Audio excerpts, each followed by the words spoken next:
La Commission électorale de Zambie a réaffirmé en marge des élections générales de 2026 son engagement à garantir l'équité et la transparence du découpage des circonscriptions et de l'introduction d'un système de représentation proportionnelle conformément à la Constitution. Le 15 février 2026, Mawangala Zulumi, présidente de la Commission électorale de Zambie, a annoncé des consultations nationales en cours dans les 116 districts du pays. Ces consultations visent à créer 70 nouvelles circonscriptions en se basant sur des critères légaux stricts, incluant la population, la géographie, la représentation historique et l'équité.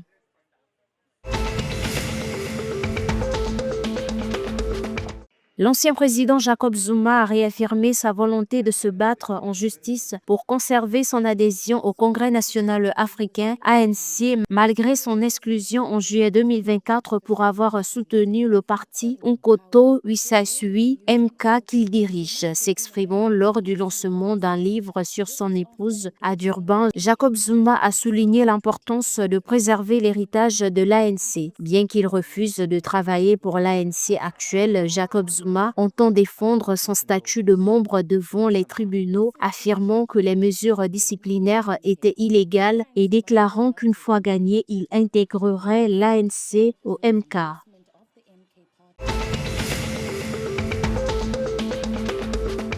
Le président mozambicain Daniel Chapo a rencontré samedi 14 février 2026 à Addis Abeba en Éthiopie le président de la BADEA, Abdullah Al-Moussaïbi, pour définir une nouvelle coopération financière. Les discussions ont porté sur la résilience climatique et le renforcement des services sociaux au Mozambique. Al-Moussaïbi a qualifié la réunion de productive et confirmé la volonté de la BADEA de financer la reconstruction post-catastrophe naturelle. Rappelons que le dernier prêt de la BADEA au Mozambique atteint 20 millions de dollars pour financer la construction de 2 hôpitaux de district.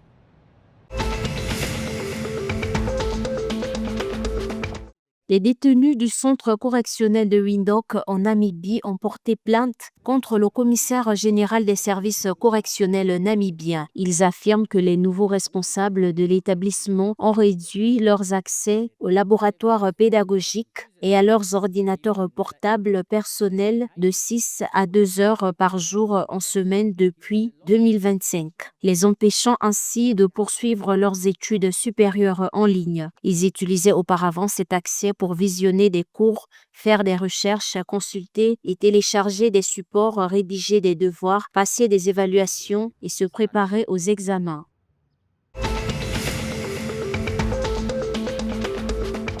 La Fédération angolaise de football a annoncé le 15 février 2026 le départ de Patrice Baumel, sélectionneur des Palenka Negra, équipe nationale de football d'Angola. D'un commun accord, son contrat a été résilié à l'amiable, Baumel devant rejoindre prochainement un club africain. Cette décision fait suite à une évaluation consensuelle. La Fédération angolaise de football a souligné le professionnalisme et le dévouement de Baumel durant son mandat.